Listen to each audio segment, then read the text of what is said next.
কবর জিয়ারতের সময় কোন দোয়া পড়তে হাদিসে আলোকে জানতেছে। কবর দোয়া পড়তে কি বলে আসসালামু আলাইকুম দারা কওমিন মুমিনিন ওয়া ইন্না ইনশাআল্লাহু বিকুম লাহিকুন ইয়ারহামুল্লাহুল মুস্তাকদিমিন মিন্না ওয়াল মুস্তাখিরিন। আরেকটা দোয়া আছে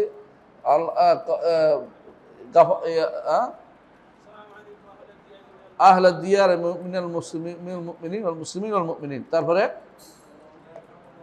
নাহনু লাকুম বিল নাহনু আনতুম লানা সালাফ ও নাহনু লাকুম বিল আসার। এরকম আরও দোয়া আছে কয়েকটা। বেশি এই দোয়াগুলি সবই হচ্ছে কবরবাসীর জন্য দোয়া। ইয়ারহামুল্লাহুল মুস্তাকিম, আল্লাহ তোমাদের দয়া করুন। নিজের জন্য দোয়া করার জায়গা ওইটা নয়, কবরস্থানে নিজের জন্য দোয়া করার জায়গা নয়, কোনো কবরের কাছে নিজের জন্য দোয়া করার জায়গা নয়। সাইয়্যিদুল খালক মুহাম্মদ রাসূলুল্লাহ সাল্লাল্লাহু আলাইহি ওয়াসাল্লামের কবরের কাছেও নিজের জন্য দোয়া করার জায়গা নয়। দোয়া করার জায়গা হচ্ছে মসজিদ, দোয়া করার আল্লাহর কাছে চাওয়ার জায়গা যে কোনো জায়গায় চাইতে পারেন, কবরস্থানে নয়, যাতে করে মানুষ না মনে করে যে এখানে বোধহয় কবরের কাছে চাওয়া হচ্ছে। কবরের কাছে চাইলেই তো শিরক, কবরের কাছে চাইলেও শিরক। কবরের কাছে কেউ যদি কোনো রসুলের কাছে সুপারিশ চায়, আল্লাহর কাছে সুপারিশ চায়, রসুলের কাছে কী হবে?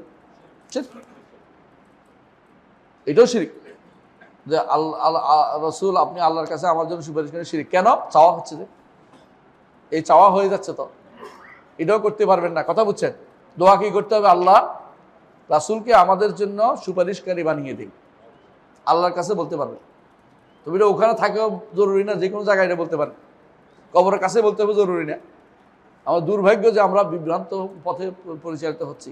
কবরের কাছে দোয়া করতে যাই, অনেক আছে কবরের কাছে।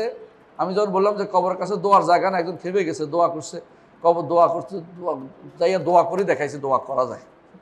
রাসূলুল্লাহ সাল্লাল্লাহু আলাইহি ওয়াসাল্লাম কবরবাসীর জন্য দোয়া করেছেন। কেমন? এটা স্পেশাল কেস। কবরের জন্য মূল দোয়া নয়, মূল দোয়া হচ্ছে কবর দোয়াটা পড়া, যেটা আসলে এখানে হাত তুলে দোয়া করার জায়গা রাসূলুল্লাহ একবার করেছেন। সেটা কি করেছেন? আল্লাহ নির্দেশ দিয়েছেন স্পেশালি যে কবরবাসীর বকির যে লোকদের জন্য দোয়া করে আসেন। আপনারা কে নির্দেশ দিয়েছে এটা করতে? যে কোনো জায়গায় এটা করতে পারেন, দোয়া করতে পারেন, কিন্তু কবরবাসীর কাছে যাইয়া সেখানে হাত তুলে দোয়া করার সিস্টেমটা ইসলামে নাই। সেখানে আপনার জন্যও করবেন না। কবরবাসীর জন্য দোয়া করতে হলে কি বলবেন? বলছি ইয়ারহামুল্লাহুল মুস্তাকদিমিনা মিন্না ওয়াল মুস্তাখিরিন। অথবা আরও দোয়া করতে পারেন, আল্লাহুম্মা ইগফির লাহুম ওয়ারহামহু ওয়াআফিহিম। আম দোয়া করতে পারেন, কোনো সমস্যা নেই। কোনো দোয়া আল্লাহ ক্ষমা করে দাও, জান্নাত নসিব করো। কিন্তু ওখানে যাইয়া নিজের জন্য দোয়া করার জায়গা নয়। এই জন্য কেউ যদি কোনো শাহজালাল কবরের কাছে যায়, মনে করে যে এখানে দোয়া করলে আল্লাহ কবুল করবে, তো বিদআত করছে। আর যে শাহজালালের কাছে চায় যে আল্লাহর কাছে বলেন, তাহলে কাফের হয়ে যাবে, মুশরিক। হ্যাঁ, তাহলে ঈমান থেকে বেরিয়ে যাবে সরাসরি। কারণ সে আল্লাহর কাছে চাইবে, সরাসরি আল্লাহর কাছে চাইছে কার কাছে? শাহজালালের কাছে। আর উদ্দেশ্য হয় ওখানে গেলে উদ্দেশ্য পূর্ণ হবে, তাহলে মুশরিক হয়ে যাবে।